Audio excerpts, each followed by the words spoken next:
go ahead and introduce yourselves. Hello, my name is Lonnie Manus. I'm Donnie Manus. Give a brief description of what you do for a living, starting with you. I have been a teacher and a coach at Ragsdale High School for 25 years. Of what teacher of what? Teacher of 9th and 10th grade English. Okay.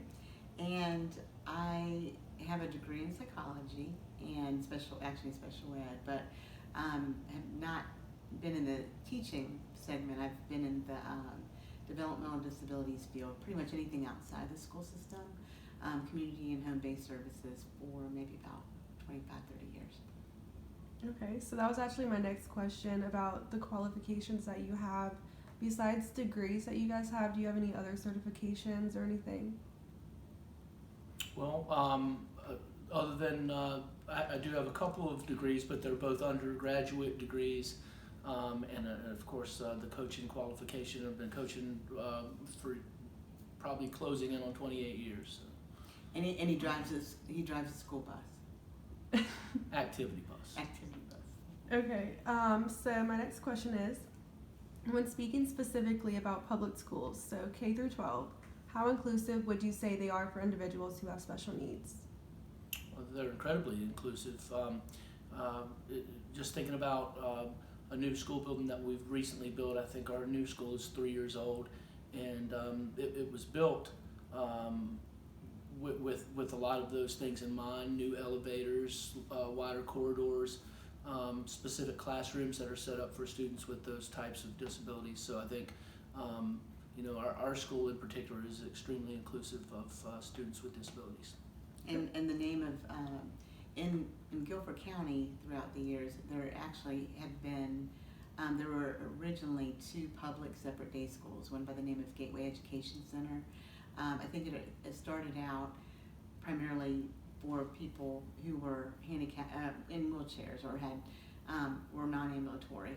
But they, in the beginning, I think they had quite a few AU or autism classrooms, and they have a preschool there as well. And then there was another one on Summit Avenue called McKeever Education. And even though it was public separate and it's frowned upon now, it was amazing because it's closed down. But they had a basketball team, they had cheerleaders, they had student government, and so it was mainly for ambulatory students. But now, with there used to be a lot of one-on-ones that would go with them into the classroom, and so now it's more like group activities where they'll have someone go for several people in a classroom. So I guess it's probably like Donnie said, more inclusive, but it also allows them to be more independent too. Okay, so you guys would both agree that the schools are pretty much doing a lot for inclusiveness right now. I would say that they go above and beyond. Okay, so this one's more directed towards my mom. What improvements could you suggest making to these schools, and particularly Ragsdale, and like how to make them more accessible to disability? Well, in general, it probably has more to do with the uniqueness of each student, and which it's pretty much, it's going to be attention to detail with those who are in charge of the services, and of course typically parents are they're the biggest advocates for how they need to learn differently or what kind of adaptations that they need. But sometimes we need our professionals to do that. But again, higher caseloads, and maybe like with anything, there are some people who are in positions who are just wonderful and it's their gift, but then there might be other people who aren't really good at it, and so because of that sometimes things lack as well. So it's just trying to find doing the best with what we have and taking pride in your work. And Okay, so going off of what you just said, when would you say inclusion is not appropriate? well, I mean, we have all kinds of things. Whenever you have someone who's who whose activity level, they have a disability and they can't control their activity level. Maybe they didn't score high. Maybe they're more in the severe, profound range of IDD. It's always great for them to be a part of mainstream kind of groups, but in the setting, if it's really, in my opinion, if it's disruptive to the other 29 students in the classroom and not really helpful to them, I mean, you know, so that everybody can learn, then I can see that. I'm picturing somebody who probably has like high-pitched screams, or you know, maybe some self-injurious behaviors, or you know, just can't stay still. And of course, you know, we haven't even talked about the behavior and emotionally disabled things, but that's kind of like a whole other thing. One of the things that I would say is, as the baseball coach at Ragsdale High School, we have, I would say that one place where you can't necessarily be as inclusive is in the athletic realm. We have, for instance, a student with autism that is our manager. And he's tried out for the team. He's going to try out for it again this year. But in truth, he is in a great deal of danger if we put him on the field with some of the athletes out there. So we keep him there as a manager. We let him practice with us, but we do have to take into account his safety.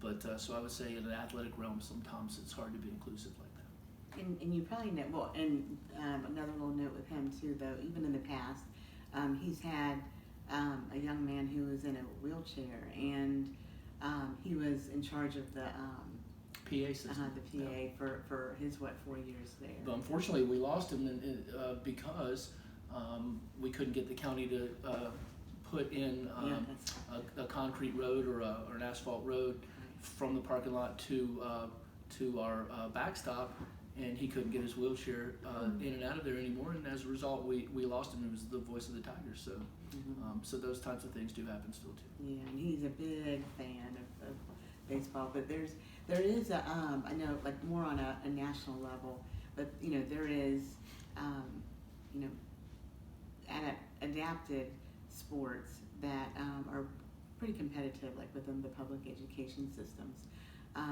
But it just takes initiative, but it's fairly new. I mean, it could be anything from adaptive sledding, but I know Chris. Don't forget about the Miracle League also. So our players That's have actually gone and worked Miracle League before, where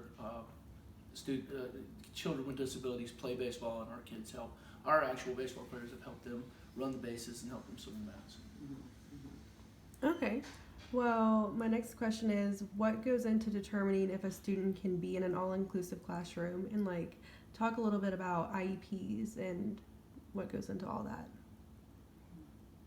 Well, of course, there's standardization. It's, you know, it's based on test scores and abilities and checklists. So, you know, typically there's somebody assigned within a school, each school, that can identify that, and you know, they do the formal processes of meeting with the guardian or the parent, and you know, identifying that. But really, it's the intent is to be an inclusive plan to help them be the best that they can. But you know, like I said, probably a pitfall would be if somebody's brand new and they don't know the case, or you know, and so it's going to be a little harder, more difficult to write a very thorough and detailed plan.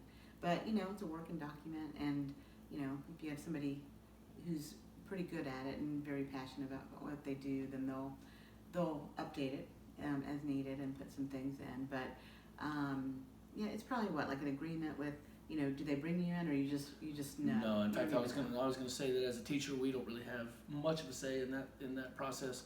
Those students just end up in our classroom. We get the paperwork, and we're expected to follow the guidelines that have been set already. And I would say one of the pitfalls about it could be, at times, certain parents can use the system a little bit and take advantage to get their children more time on tests and things, especially standardized tests. And sometimes, you know, that can happen too, and maybe unnecessarily have their students given IEPs. Okay, and so my final question for you guys is, what is the most misunderstood part about your career? That's a tricky question, the most misunderstood. I can just say as a, you say about the career, but I think it's more generic about life. But you know, you go to school and you learn and you know all these things. And I remember even being in my 20s, you know, thinking, oh, I know this, I know that. But all I know at this point in my life is that I don't know anything, and I'm always open to, you know, learning things every day. So it's just about being open-minded and being, you know, just being sincere and you know, knowing that everyone's a person and they deserve the best. They deserve a shot. So. And I would also say that young people, maybe like my middle daughter, probably it's a little misunderstood how hard we all actually do work in these particular professions, and how much time, effort, and energy are put into the hundreds and hundreds of students and people that we've dealt with over the years. All right, well, thank you guys so much for the interview. I really appreciated it.